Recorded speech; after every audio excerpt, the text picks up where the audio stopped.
So the Friday arrived, the day of the Genesis Centre, but it was also the day of Loros. So I had made, we'd had to make an appointment to go and see the lady at Loros to do the death plan. The death plan, brilliant. So we did that. We booked in, made the appointment. It happened to fall onside the day that we're going to the Genesis Centre. So in my mind, I'm thinking, okay, so we'll go to Loros, we'll do all that bit, we'll fill in the death plan, and then we'll go to Nottingham and get this death plan and tear it up. So that's what's going through my head. Now, Loros was where, if you remember in an early video, my nan passed away in when she had bowel cancer. That was the place that they took her to spend her last couple of days, and she died in there. So Loros has always been a place that I swore I'd never go to. I never wanted to go there. And the decor had changed in the 25 years that you would expect. So it does look completely different. It doesn't look like how I remember it, but it was like the death march, walking from the car into the Loros reception. It was like the death march. And all that kept going through my head was, this is not going to be my last days. I am not coming here. I mean, there's nothing wrong with the building. Lovely building. Staff absolutely lovely. Really, really nice place. But in my head, this is death. This is where you go to die. And I wasn't, my mind wouldn't comprehend that at all. Just wouldn't comprehend that at all. So went to the Royal Marsden, sorry, dickhead. Went to Loros, met with one of the nurses, one of the administrators there, and we sat down and we talked. She said, "You don't want to be here, do you?" No, I don't. In the greatest respect, obviously. No, I don't want to be here.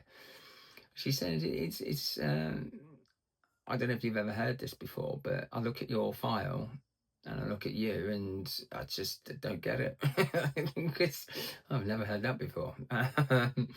It was just, it's not you on this file. I got the right file. She just couldn't believe how well I looked compared to what was written on the file. So we went through my wishes, what I wanted to do. Now, originally, I told the family that I didn't want to die at Loros, that if that day came that I was to take that journey, I'd want to do it at home. I would not want to do it in a place like that. But then I changed my mind. Our home is a family home of fun, joy, happiness, great memories. It's not going to be a memory of where Dad died. So I made a decision on it. I actually shot Belinda because Alan discussed this with her, because up until now we agreed that it would be at home. But I changed that on the day and said, no, if that day does come, then we'll do it at Loros. I don't want to die at home. I don't want anybody to have that memory of our home being that. So I made that decision. And it was like, are you sure? It's not what you wanted. I said, look, it's the right thing. I can't put people through that. So, no, this is a nice place. There are nice people here. If we ever get to that day, then this will be the place I come. So the nurse agreed. We filled in a load of forms, and that was that. My death plan was put in place. We went through all, if I got sick, where to go to. They went through all of that. I mean, it was perfectly structured. Everything was really, really nice. And even to the day, the nurse checks on us to see how things are going. So that's nice. So we did that. And then it was time to come to Nottingham, the Genesis Centre, to get this magic tablet. Brilliant.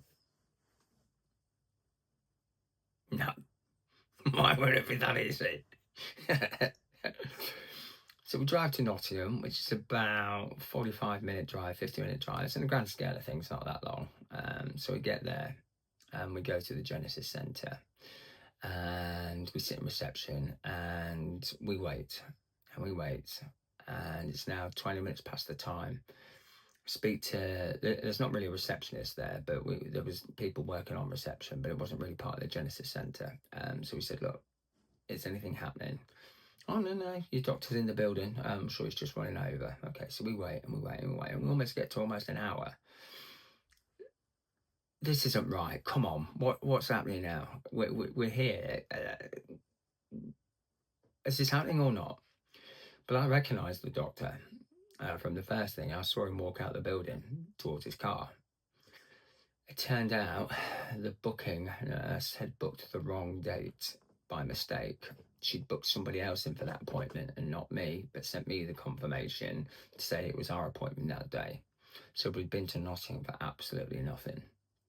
The doctor knew nothing about me being there. He wouldn't. He's not going to remember me because he's seen thousands of people. But it's not fair to say. But I was pissed off. Look, you can't fuck around with people's feelings like this. I'm here for my life, and you fucking me around. Stop. Don't do that. Don't do that. Anyway, as angry as I was, we let it go. I felt bad for the nurse that booked it in because she was absolutely mortified. She was actually on holiday at the time, but she phoned us personally to absolutely apologise, and I appreciated her doing that. It was, look, it's human error.